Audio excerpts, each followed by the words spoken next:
은혜로 덮어주옵소서. 감사드리며 예수님 이름으로 기도합니다. 아멘. 마태복음 5장 마태복음 5장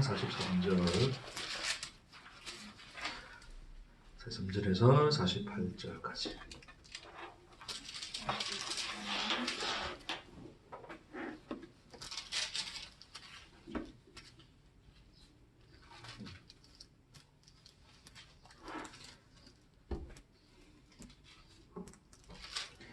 마태복음 5장 43절부터 48절까지.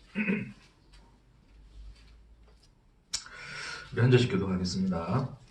또 내 이웃을 사랑하고 내 원수를 미워하라 하였다는 것을 너희가 들었으나 나는 너희에게 이르노니 너희 원수를 사랑하며 너희를 박해하는 자를 위하여 기도하라. 이같이 한즉 하늘에 계신 너희 아버지의 아들이 되리니 이는 하나님이 그 해를 악인과 선인에게 비추시며 비를 의로운 자와 불의한 자에게 내려 주심이라. 너희가 너희를 사랑하는 자를 사랑하면 무슨 상이 있으리요? 세리도 이같이 아니하느냐?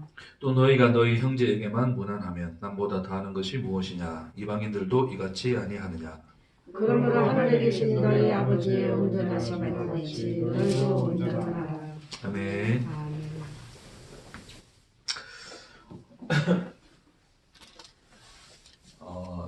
그 율법을 이제 그 한 율법사가 나와서 예수님한테 이제 그 어떻게 영생을 얻느냐 이제 이런 질문들을 하고 예수님이 이제 그 율법에 말씀한 모든 것을 이제 지켜라고 그렇게 말씀하셨을 때 그래서 그 율법의 그 내용을 이제 요약한 이제 그 부분이 나오죠. 그러니까 그 율법을 이제 결국 두 가지로 딱 요약하시는데 뭐라고 요약합니까? 그러니까 예수님이 이제 그 율법에 뭐라 돼 있느냐 이제 그렇게 물어보니까 그 율법사가 뭐라 대답하냐면 하나님을 사랑하고 내 이웃을 사랑하라 하신 것입니다 라고 두 가지로 요약을 해요. 그러니까 예수님이 그래 잘했다 그 말이 맞다 율법은 이제 그 두 가지다.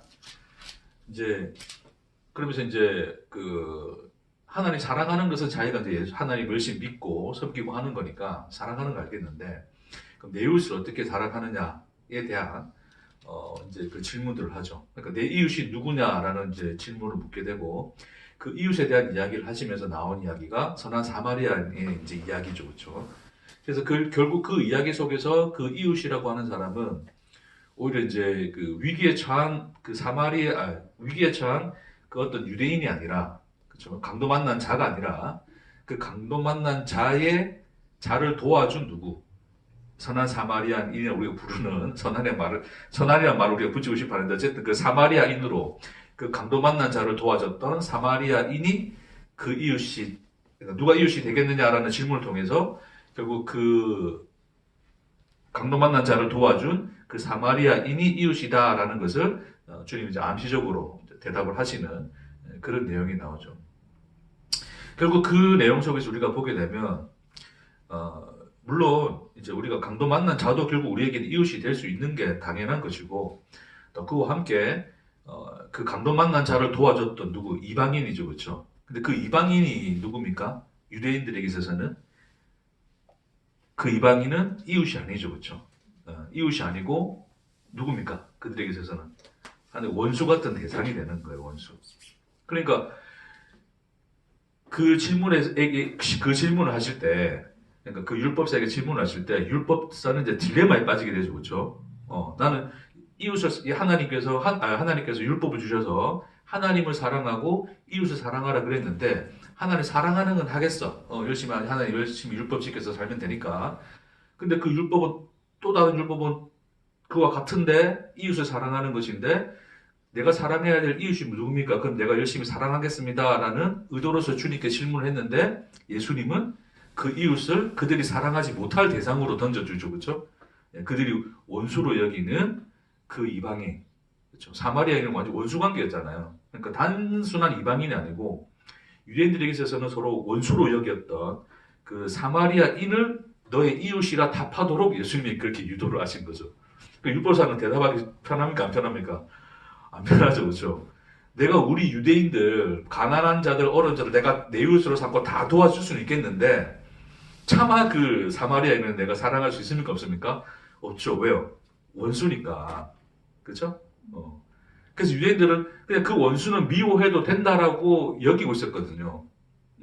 이웃은 내 이웃이 내 동족은 사랑할 수 있지만 그 사마리아인들은 내 원수이므로 그냥 그들 미워해도 괜찮다라는 이 시간에 그게 깔려 있었기 때문에 예수님이 네 이웃이 그들 중에서 제사장과 그다음에 레위인과 그 사마리아인 중에 네 이웃이 누구냐라는 그 질문에 대해서 그들이 그 한 번도 이웃이라 생각하지 못했던 그 사마리아인을 예수님이 제시를 하시니까 받아들일 수가 없는 거죠, 그렇죠?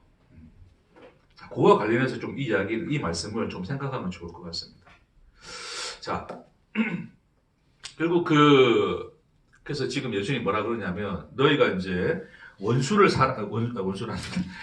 사랑하고, 자, 또 내 이웃을 사랑하고, 내 원수를 미워하라 하였다는 것을 너희가 들었으나, 라고 하는 이 말이 결국 그런 배경과 깔려있다 보시면 돼요. 그러니까 그들은 그걸 당연하게 받아들였으니까. 사마리아인은 우리 원수야. 사랑 안 해도 돼. 쟤네들은 이제 더러운 피가 섞여가지고, 우리하고 다른 종족이야. 그러니까 우리가 사랑할 필요 없고, 내 이웃은 우리 종족들인데, 우리 유대인들인데, 그들 중에서 뭐 어려운 사람이나 힘든 사람이나 혹은 뭐 나를 미워할 사람이 혹 있더라도 내 이웃이니까 내가 용서해주고 내가 뭐 사랑해주고 하긴 하겠습니다 라는 인식을 가지고 있었지만 도무지 사마리아인이라고 하는 자기들이 원수로 여기는 이 대상에 대해서는 사랑할 이유도 없고 사랑하지 않아도 되는 그런 이제 이 사회상에 깔려있는 상황에서 예수님이 이제 너희는 그렇게 들었고 그렇게 살고 있는 건데 나는 너에게 이야기하지만 네 그 원수를 사랑하라 그러는 거예요. 뭐 사마리아인, 너희들이 당연시 원수로 여겨서 그 사랑에서 배제하였던 그 대상을 너희는 사랑하여야 된다라고 이야기하죠. 왜요? 하나님은 그들의 하나님이기도 하시니까. 너희가 악인이나 여기는 그들에게도 하나님이 뭘 내려주시더라? 비를 내려주시더라. 그 하나님의 사랑은 온전하시니 그 온전한 사랑같이 너희도 그 사랑을 하여야 된다라는 것으로 오늘 이 말씀하고 있다라고 하는 것이죠. 그렇죠? 그래서 오늘 이 배경이 좀 이렇게 좀 깔린 상태에서 좀 말씀을 좀 이어서 나누도록 하겠습니다. 자,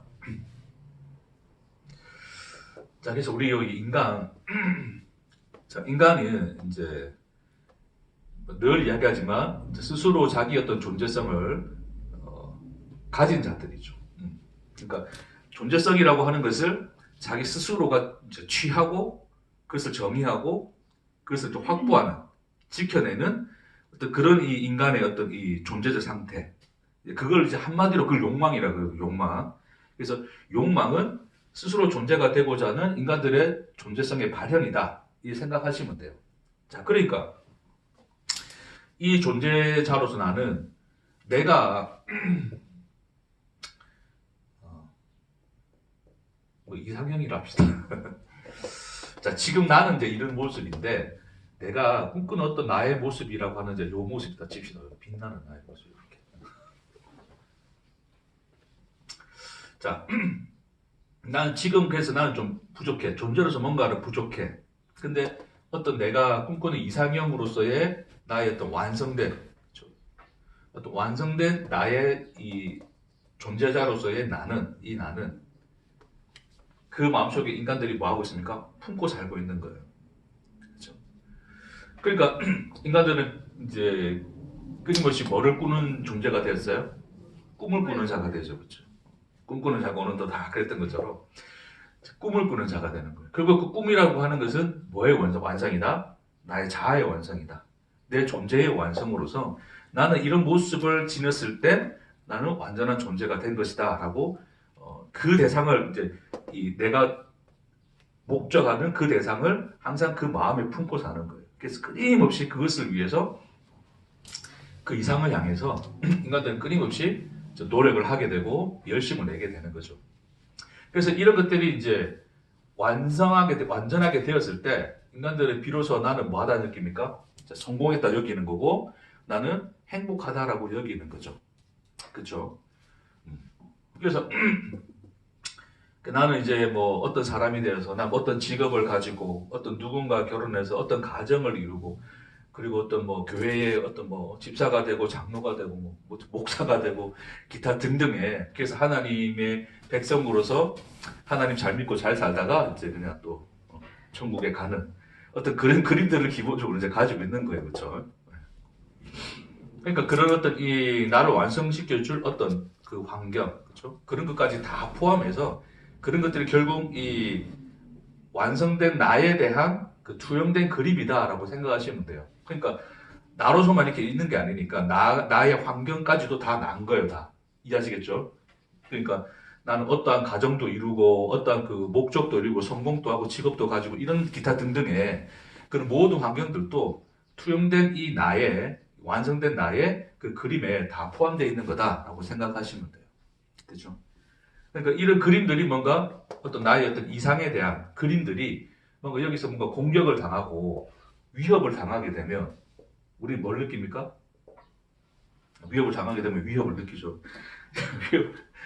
위협을 당하게 되면 굉장히 불편함을 느끼죠. 그렇죠? 그러니까 끊임없이 이 위협의 요소들을 뭐 하길 원해요? 제거하기를 원하는 거예요. 됐습니까? 그래서 우리는 이제 그래서 그러니까 이 나를 완성시켜주는 이 그림 안에 있으면 그래서 우리는 받아들이는데 받아들임을 뭐로 표현되냐면 사랑이라고 느끼는 거예요. 사랑하게 되는 거죠. 그렇죠? 어떤 나의 이 그림에 이 완성된 그림을 완성하기 위해서 뭔가 어떤 퍼즐 조각이 하나 발견되면 그것을 사랑할 수밖에 없는 거죠. 근데 그 퍼즐 조각들을 떼어내고 이 그림들을 이거 파괴시키는 어떤 위협들이 들어오면 그걸 뭐 할 수밖에 없습니까? 그걸 미워할 수밖에 없는 거죠. 그렇죠? 그러니까 유대인들에게 있어서는 자신들의 어떤 거룩한 피를 지키기 위해서 그들에게서 그게 완성된 자기들의 자아거든요. 근데 사마리안이라고 하는 이미 파괴된 더러운 피가 자기들하고 섞일까봐 뭘 했습니까? 구별을 시켜놨죠. 그렇죠? 네. 뭐와? 자기들과 자기 이웃들과 그 원수들이라는 대상으로 이렇게 하나의 어떤 사마리아인들을 위협적인 존재, 상종해서는 안 되는 존재로서 이렇게 선을 그어놨단 말입니다. 됐죠?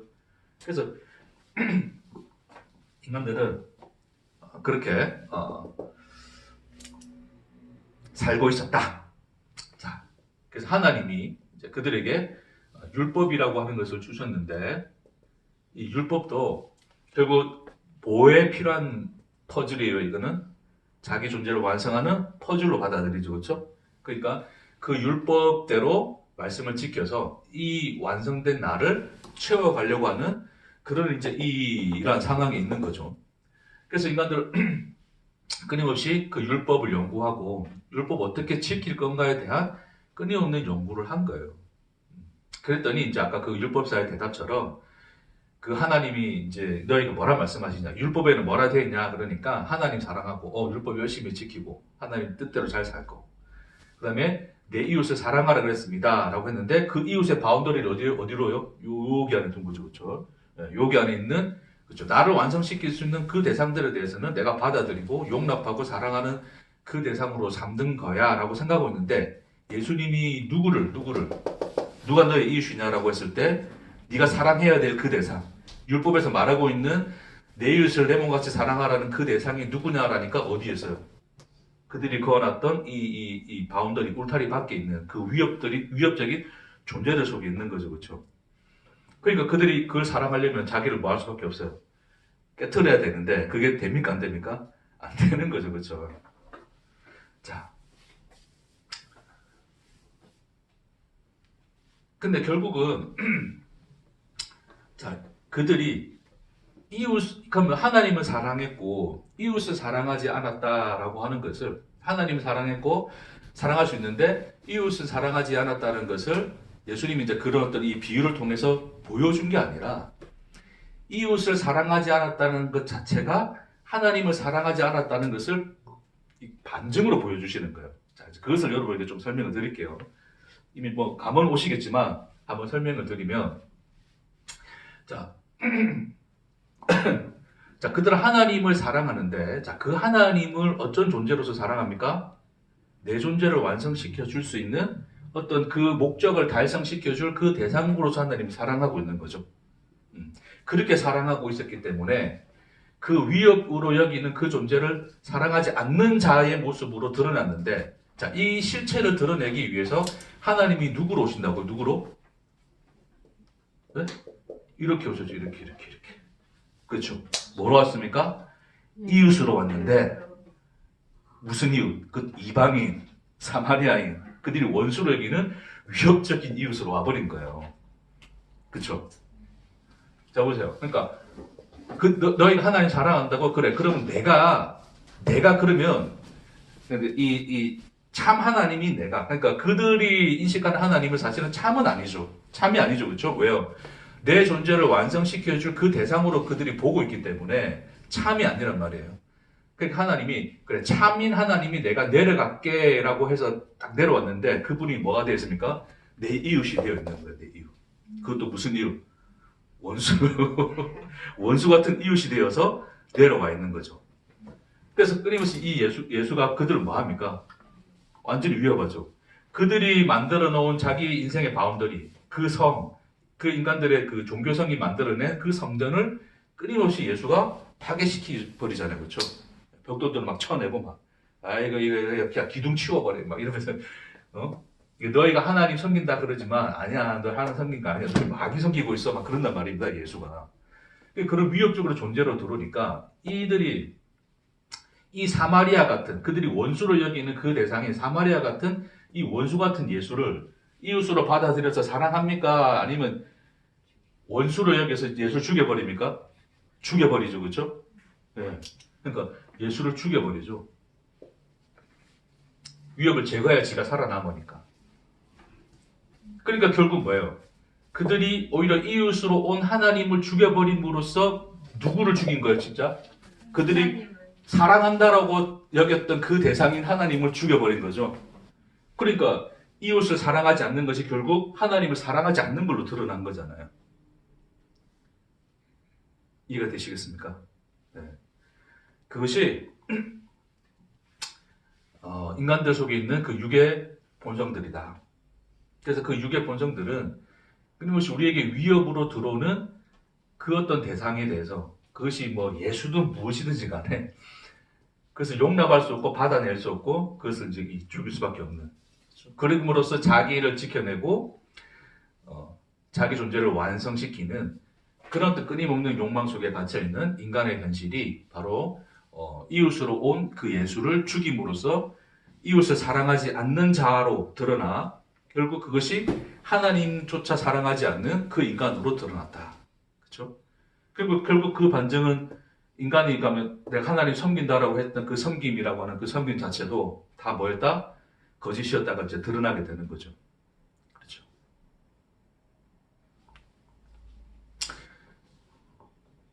그래서 또 뭐 오해하시지 마세요, 여러분. 또 지금 여러분 나도 미워하는 사람이 있는데 살아가지 못하는 사람이 많은데 그럼 하나님 안 사랑하는 건가? 이제 그걸 이야기하는 게 아니라 그 이제 이 율법 안에 그렇죠. 인간의 그 율법주의, 그 인간의 그 율법의 의 안에 갇혀 있는 그 인간들이 착각하고 있는 어떤 그 종교적 현실에 대해서 이렇게 말씀을 드리는 거예요. 자, 그러니까 그 예수님이 그 사마리아인에게 했던 그 비유, 그 누굽니까? 그러니까 그 강도 만난 자를 도와준 누가 너의 이웃이다? 그 사마리아인이 너의 이웃이다. 네가 사랑해야 될 그 대상이다라고 예수님이 알려줬죠. 그렇죠? 그럼 결국 그게 누구예요? 그게 예수님 자신인 거죠. 예수님 자신. 강도 만난 자는 너희고 그 강도 만난 자를 도와주러 온 그 이웃이 바로 예수인데 나인데 그 나를 너희가 뭐 해야 된다? 사랑해야 된다. 그것이 곧 뭐를 사랑하는 것이다?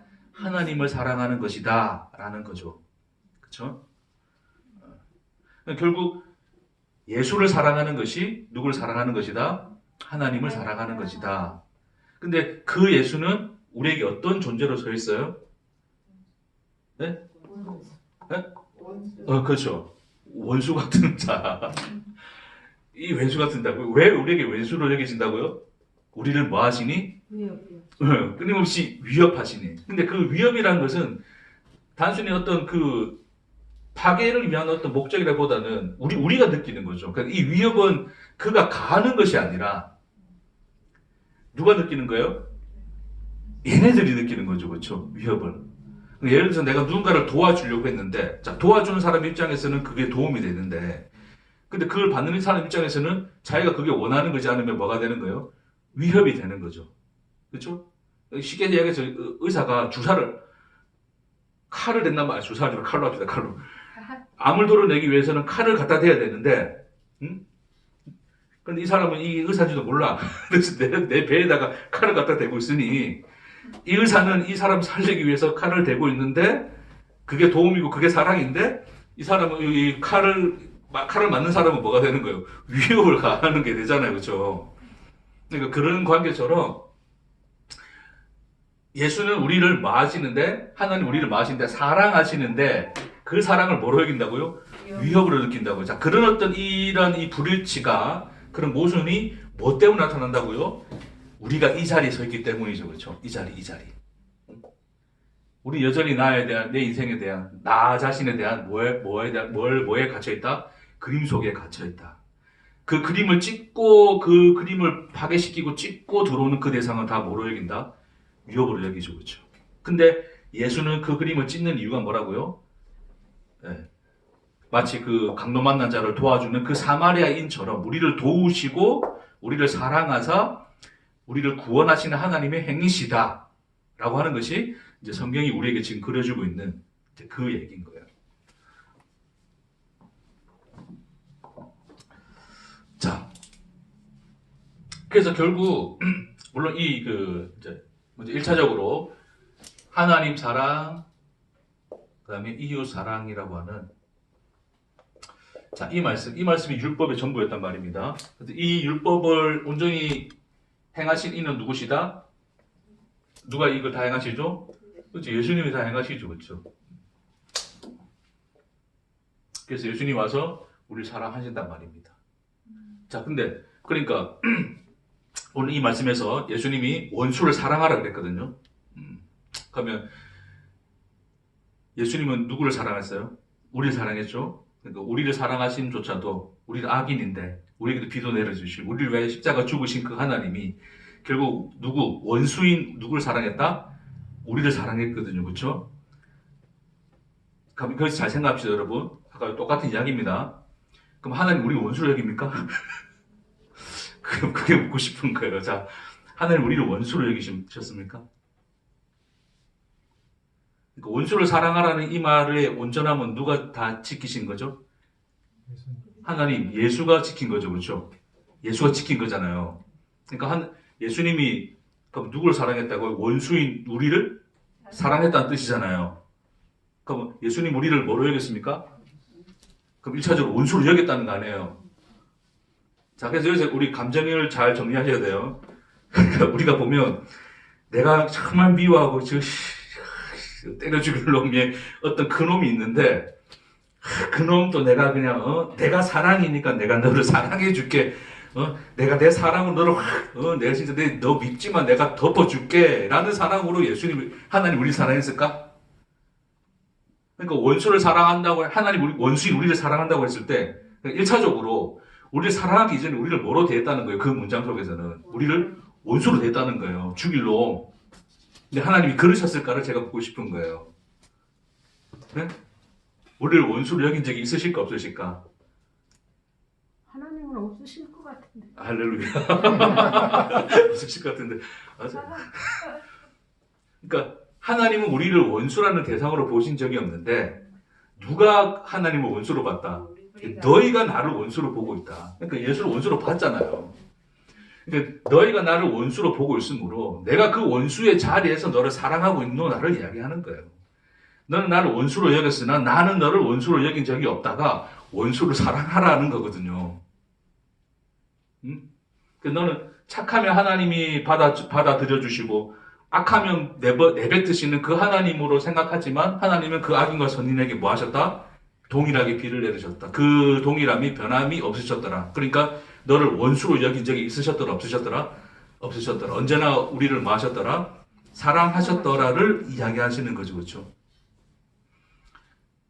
그러니까 하나님 우리를 창조하고 우리를 지으셨을 때에 하나님이 우리를 창조하시고 그 안에서 존재가 되게 하셨을 때에 하나님의 그 좀 이런 표현은 그렇지만 뭐 설레이시고 그 사랑을 그 대상을 향하여 가슴이 뛰셨던 하나님은 여전히 그 대상이 그 십자가에 자신을 못 박는 그 자리에서도 그 마음의 변함이 있으셨더라 없으셨더라 없으셨더라 그 못을 그 손에 그대로 뭐 하셨더라 받아들이셨더라를 예수가 십자가에 죽는 사건으로 보여주는 거죠. 그렇죠?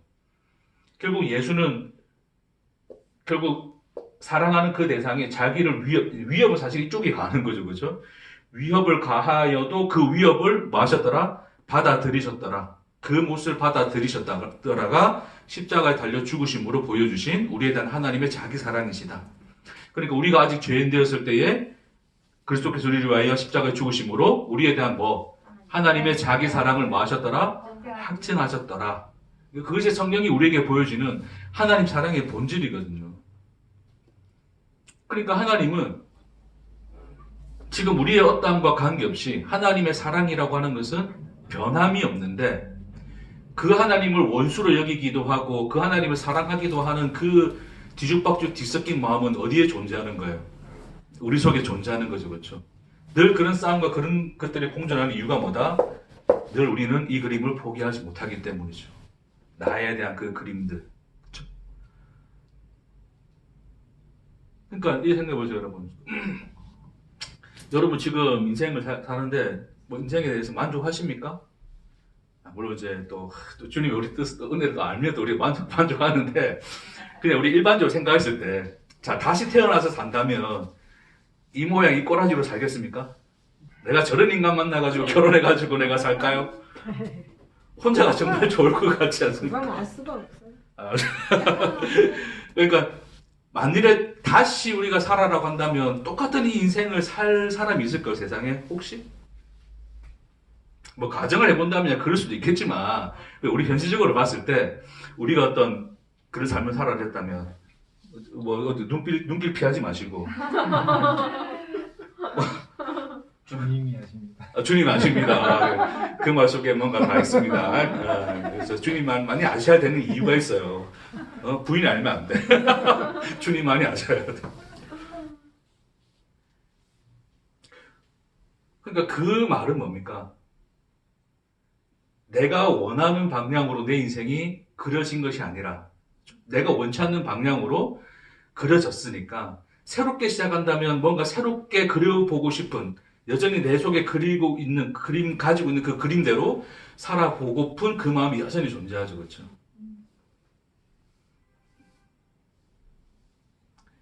그 마음이 여전히 우리가 하나님을 원수로 여기고 있는 우리의 마음일지도 모르겠습니다.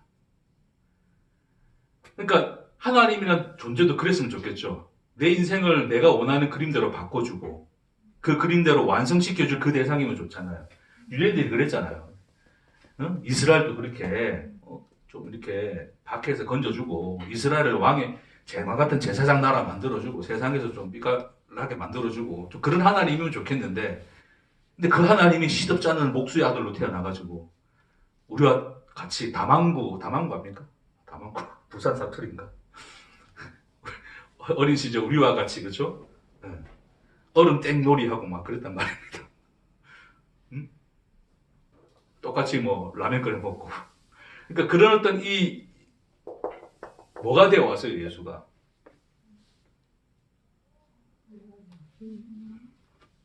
응? 그러니까 내가 하늘에 있는 신은 내가 잘 섬기겠어. 하늘에 있는 신은. 자, 그 말을 잘 이해해야 돼요. 우리는 하나님을 잘 섬기는데 사람은 시덥잖게 여기거든요. 그래서 신본주의니 인본주의 이런 말을 나눠가지고 괜히 사람들 귀하게 여기면 인본주의라고 그러고 그죠?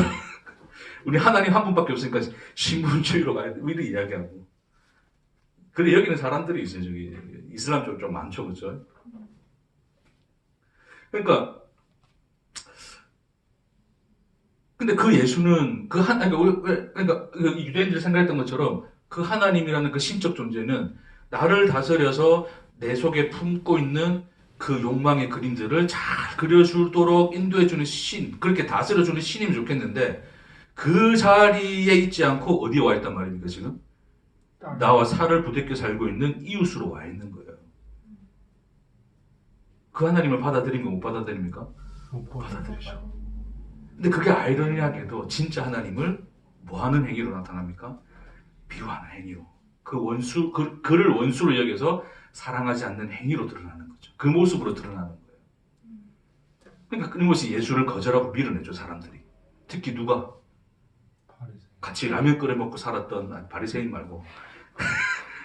같이 라면을 끓여 먹고 살았던 누가? 제자. 고향. 오늘 왜 그러세요? 주님만이 아신다는 그것 때문에 지금 마음 불안합니까, 지금? 부인이 알까봐 불안해요, 지금. 부인도 똑같아요. 주님만이 아시죠, 그렇죠? 주님만 꼬득꼬득하죠. 살아주고 있는 거예요, 지금. 왜 그러세요, 지금?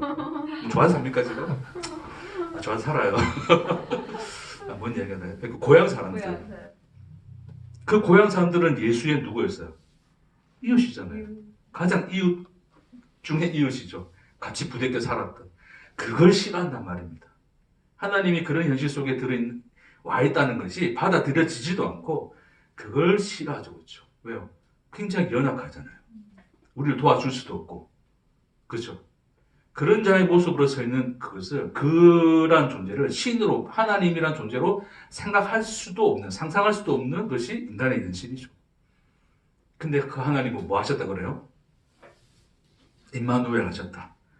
내가 너희와 함께 하노라에 하나님으로 계시되어서 우리 곁에 뭐로 와 계신다? 이웃으로 와 계신다. 뭐로 와 계신다? 우리의 인생으로 와 계신다. 그러니까 잘 보세요. 하나님이라는 존재는 내 인생과 분리돼가지고 내 인생 위에서 나를 다스려서 이 인생을 완전한 나의 모습으로 그려주는 그 대상이면 내가 잘 믿고 잘 섬기고 무엇이든지 뜻대로 따르겠죠. 왜? 이걸로 갈 수 있으니까. 그렇죠? 근데 그 하나님은 그 자리 없죠. 그래 주지 않는다 그러죠. 그렇죠? 그냥 뭐로 와 있다고요? 내 곁에서 내가 그리지 않았던 그 인생을 함께 살고 있는 누구로 와 있다고요? 이웃으로 와 있다고요. 그걸 받아들일 수 있겠느냐를 또한 오늘 이 시간 통해서 물으신단 말입니다. 물론 말씀은 여러 가지로 해석을 할 수 있지만 물론 제게 주신 또 이 말씀 속에서 제가 느끼는 나는 뭐를 원수로 여기고 있을까? 내 마음대로 그려지지 않는 내 인생을 원수로 여기지 않을까? 제가 어제 내 딸하고 놀면서 제 딸아이가 그런 얘기 하더라고요.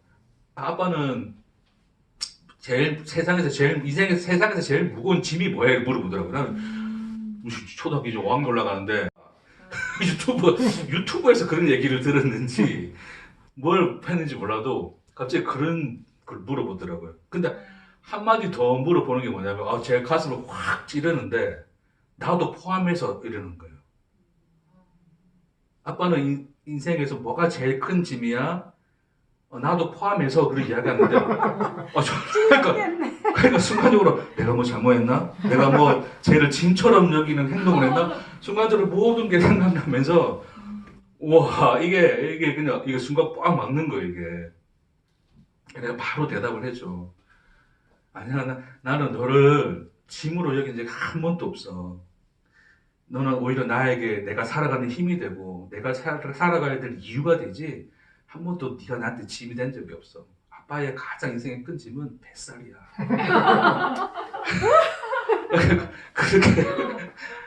그렇게 이제 이야기를 했어요. 그러니까 그렇죠. 그러니까 이 자식들도 좀 그렇게 부모가 나를 위해서 고생한다 이런 걸 느껴서 그런 걸 했는지 뭐 다른 뭐 어떤 책에서 보든지 유튜브에서 봤는지 몰라도 왜 그런 질문을 했는지 몰라도 그렇다고 제가 뭐 짐처럼 여기고 한 거 아닙니다. 뭐 더 이상한 눈으로 보시고 맞지 마세요. 이런 그 생각이 들면서 진짜 나는 뭐를 짐으로 여기고 있는가 그 생각이 설교 준비도 하지 않았는데 갑자기 그 생각이 들면서 설교 준비가 된 거예요. 그러니까 말씀에 대한 묵상이 되더라고요. 저는 제 인생을 너무 짐처럼 생각하고 있는 것 같아요. 때로는. 왜요? 내가 원했던 그림이 아니니까. 원하지 않았던 그림을 들고 사는 이 짊어지는 그러니까 자꾸 저희도 지난 시간에 그런 얘기했지만 뭐 저도 마찬가지입니다. 그런 말씀을 전했다 하더라도 남과 늘 비교가 돼요. 우리 동기들, 목사들은 뭐 하고 있는지 우리 단체 카톡방이 있거든요. 그러면 막 어느 목사들은 뭐 개척을 해가지고 뭐 건물도 짓고 우리 건물 짓자는 얘기 아닙니다.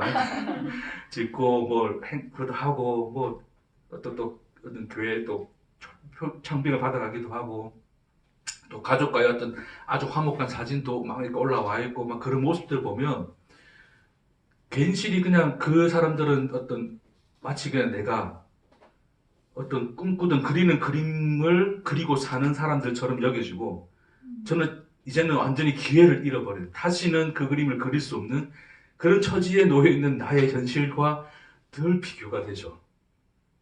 그러니까 그런 부분들이 이게 순간순간 스쳐가면 굉장히 우울해지고 마음이 좀 무거워지죠. 그렇죠? 인생이 짐이 되어버리는 순간들이죠. 그러니까 그런 모습들을 보게 되면서 그런 거죠. 그래서 참 이제 어떤 그 누구 동기가 이제 결혼하면서 결혼하면서 이제 뭐 그런 어떤 홈피에다 이제 그런 걸 뭐 남겼는데 어떤 다른 사람들의 모범이 될 수 있는, 그러니까 이게 모델이 될 수 있는 가정이 이루겠습니다. 뭐 그런 내용을 썼더라고요. 근데 그렇게 잘 살고 있는지는 모르겠으나 근데 그런 모델로 비춰본다면 제 가정을 모델로 세운다? 제가 가진 그림 가지고는 못할 것 같아. 그러니까 사람들은 모델이 되고 싶어하는 이유가 뭐라고 해요? 모델이 되는 이유가 뭡니까? 왜 모델을 제시한다고요? 내 그림이 진짜 그림이야. 이게 행복한 거고 이게 완성된 내 그림인 거야. 이 그림대로 살아야 돼. 다 따라와. 그런 어떤 인식들이 모델이라는 단어 속에 다 내포되어 있잖아요. 그렇죠? 그래서 늘 우리는 그 모델에 대해서 우리가 완성한 그 그림에 대해서 지금 나의 현실의 인생의 그림과 비교해보면 이게 맞습니까? 안 맞습니까? 여기는 굉장히 푸르고 뭉게구름이 떠있고 그렇죠? 막 파도 소리가 들리고 그러는데 우리는 어두침침하고 그런 어떤 현실 속을 걷고 있는 우리 인생의 모습이 보이는 거죠. 그래서 저는 그런 걸 보면서 참 이게 끊임없이 내게도 문득 이런 어떤 이 비교와 어떤 그런 것들이 엄습해 오면서 느끼는 게 그런 거죠. 나도 참 이 인생을 짐으로 생각하는구나. 짐처럼 여기고 있는구나. 이런 생각이 들더라고요.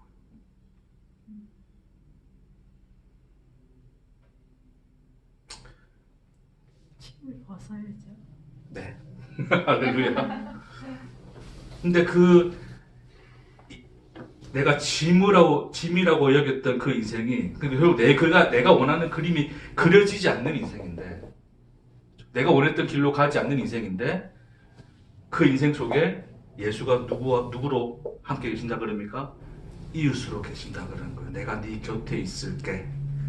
너의 이웃이고, 너와 함께 라면 끓여 먹고, 너와 함께 이 길을 살고 있노라를 예수가 하나님이 성육신하여 우리와 같이 되사 예수로 나타나 이 역사를 산 것을 통하여 지금 우리에게 동일하게 하나님은 우리의 이웃으로 그 예수로 함께 우리의 이 시간과 우리의 그리지 않았던 그 우리의 현실들을 함께 살고 있는 그분으로 그려내고 계신 거죠. 그분을 우리에게 제시하고 말씀하고 있단 말입니다. 이해되시겠습니까? 그런 너의 인생을 받아들이겠느냐? 끌어안고 가겠느냐를 질문하시죠.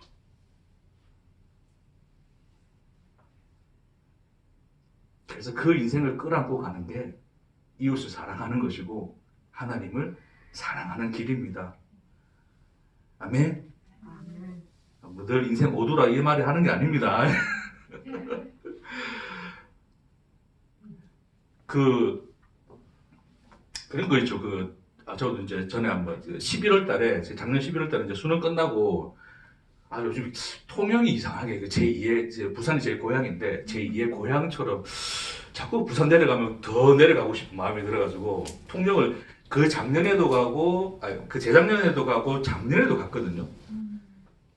통영을 갔어요. 갔는데,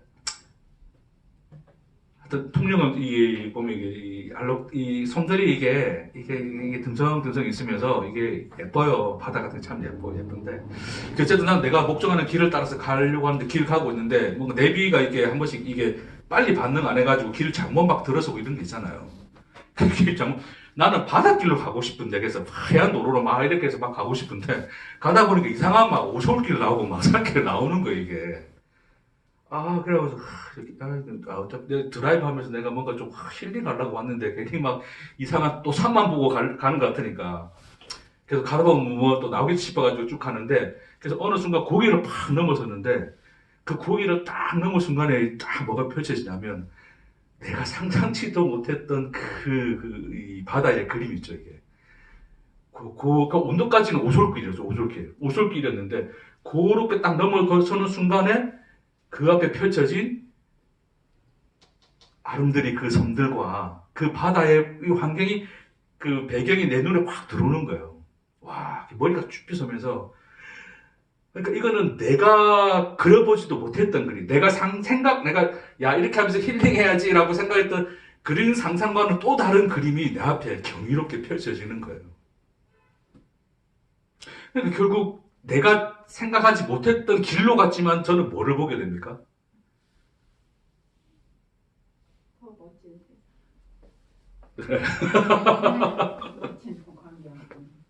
내가 상상치도 못했던 그림을 보는 거예요.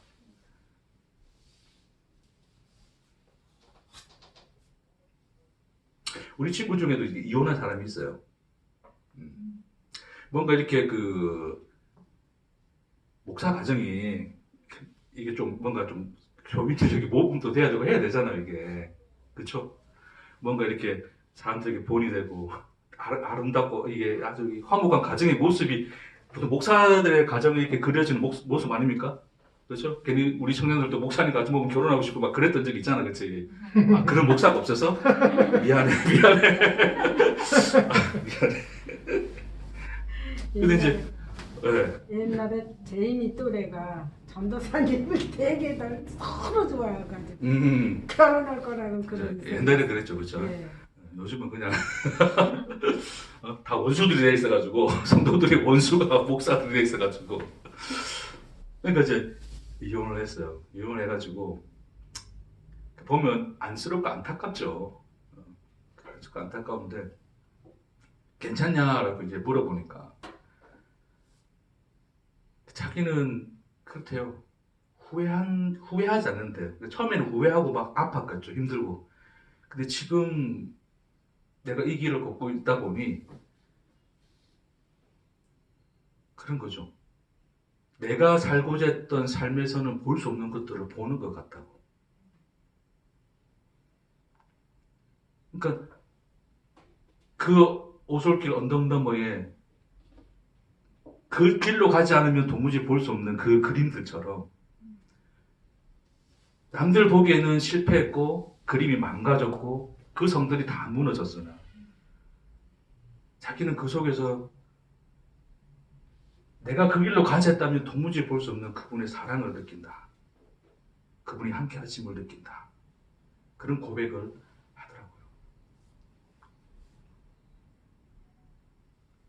그러니까 여러분, 인생은 저는 지난 시간에도 그렇게 잠시 언급하고 넘어갔지만 그러니까 이게 신비로운 게 우리가 인생을 살고 난 뒤에 그 끝자락에 가 있다 칩시다. 이제 인생의 마무리를 해야 돼. 이제 뭐 오늘 내일 이제 뭐 갈 것 같아요, 그렇죠?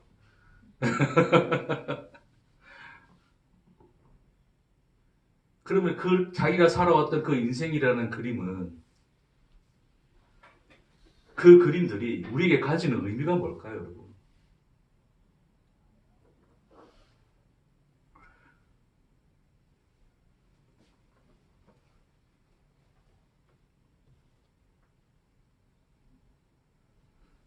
그 마지막 끝자락에서 우리가 성공이냐 실패냐의 잣대가 그 그림의 기준으로 서 있겠습니까? 아니겠습니까? 여러분에게는 어떨 것 같아요?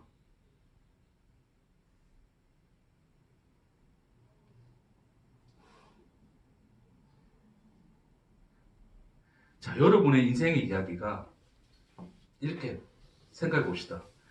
여러분의 인생이라고 하는 것 자체가 애초에 다른 누군가하고는 상관이 없는 얘기예요. 오직 누구하고만 관계 있는 얘기입니까? 예? 예, 난데 나만 다 필요 없어. 다 귀찮아. 내가 있어야 다른 것도 있는 거 아니에요? 예, 맞아요. 그러니까 그 말은 맞는데 그 말을 말하는 게 아니고 제가 질문 잘하겠습니다. 다시. 그러니까 애초에 우리의 인생이라고 하는 것은 그렇죠. 사실 다른 누군가 관계 있는 게 아니라 나에 대한 이야기죠. 그렇죠. 마이 스토리죠. 마이 스토리. 그렇죠. 근데 그 나의 이야기라고 하는 것이 결국 누구하고만 관계가 되어지는 겁니까? 그렇죠. 그러니까 애초에 인생이라는 것 자체는 우리에게 그 인생이 주어진 자체는 누구하고의 삶입니까? 하나님과의 삶이니라.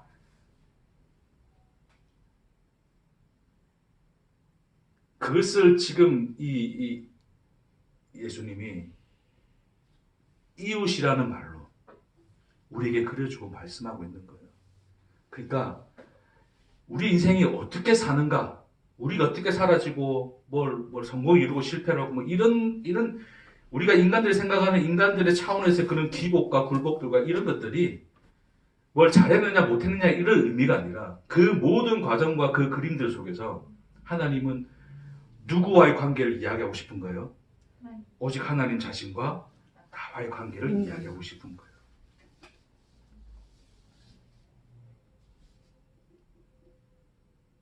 그러니까 내가 뭐 결혼해서 행복하게 살았던, 결혼을 해서 이혼을 했던, 아니 결혼도 안 하고 혼자 살던, 그런 것은 세상에 있어서는 뭐가 더 모델이 되고 뭐가 더 가치 있느냐의 그림들로 그들에게는 비교가 되겠지만 하나님과 나와의 관계 속에서는 그것들은 어떤 기준도 될 수 없고 어떤 가치도 될 수가 없죠. 단순히 그런 모든 것들은 하나님과 나와의 스토리, 인생이고 이야기가 되어 그분과 나의 관계 속에서만 의미를 가지게 되는 거예요.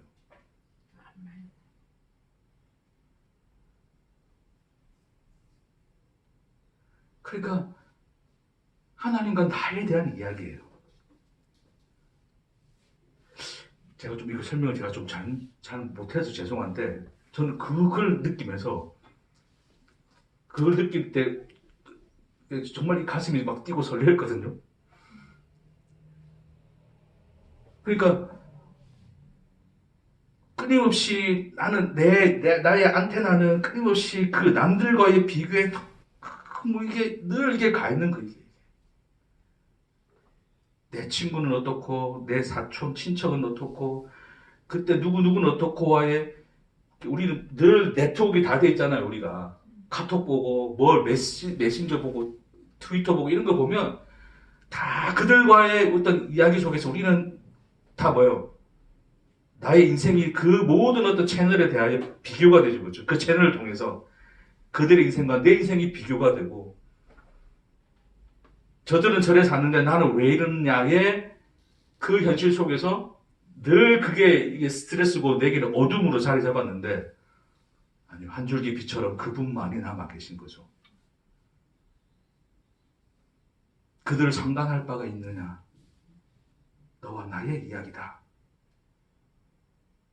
너와 나만 아는 그림이다.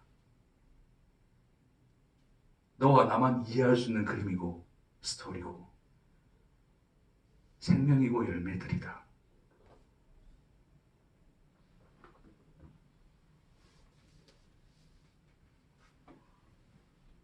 그런 생각만 하고 살면은 할렐루야. 이 땅에서 불편이 없어요. 네, 맞아요. 하나님과 나와의 관계만 하고서. 네, 그게 행복이지 뭐. 근데 못하잖아. 네, 할렐루야. 그러니까 참 이제 그런 거 통해서 느껴지는 거는 그런 거예요. 이게 뭔가 내 인생에서 그림이 이제 퍼즐이 채워지고 뭔가 끼워 맞춰지고 완성되어져 가고 부족한 것은 좀 더 또 다른 것으로 또 채워서 이런 것들을 다 완성해 가면서 뭔가 내 인생에 대해서 뿌듯함과 내 인생에 대해서 뭔가 어떤 만족을 가지고 그런 인생을 마무리하고 싶은 게 다 인간들의 욕심인데 아니더란 말입니다. 왜요? 오히려 그분을 만나게 됨으로써 이 그림이 파괴되어져 가고 그림이 무너져가는 나의 존재성이 무너져가는 나의 그 진짜 현실 속에서 비로소 오롯이 누가 보이는 거야? 누가? 나의 이웃으로 나와 함께 하신 나가 되어 함께 그 시간을 살아내신 그분만이 보이는 거죠. 그러니까 그 친구의 고백처럼 도무지 내가 이런 삶으로서는 상상하지 못했던 그분의 사랑이 은혜가 느껴진다는 고백을 한단 말입니다. 그러니까 여러분의 인생은 여러분만이 이해할 수 있어요. 하나님과 여러분이 살아온 그 인생은 여러분만이 함께 공유할 수 있는 거예요. 누구하고도 비교되어지지도 않고 그리고 누군가를 뭔가로서 이해하실 필요도 없어요. 아멘. 여러분의 인생을 충실히 살아내시는 저 여러분 되기를 축복합니다. 더 이상 인생이 짐이 아니라 물론 짐처럼 느껴질 때도 많지만 사랑하십시오. 인생을 사랑하는 것이 그분을 사랑하는 겁니다. 기도하십시다.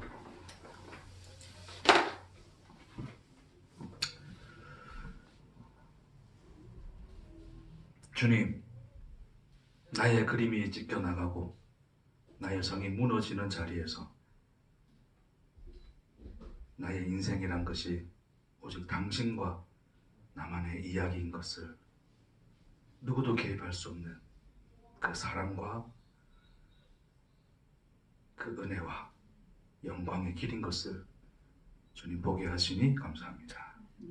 주여, 우리의 이웃이 되사 내 곁에 나와 함께 이 시간을 살아내시어 우리가 알지 못하는 그 그림들을 그려내고 계시는 하나님의 놀라운 열심과 사랑을 주여 발마다 붙들고 의지하며 살아가는 우리가 되도록 주님 축복하옵소서. 감사드리며 예수님 이름으로 기도합니다. 아멘. 아멘.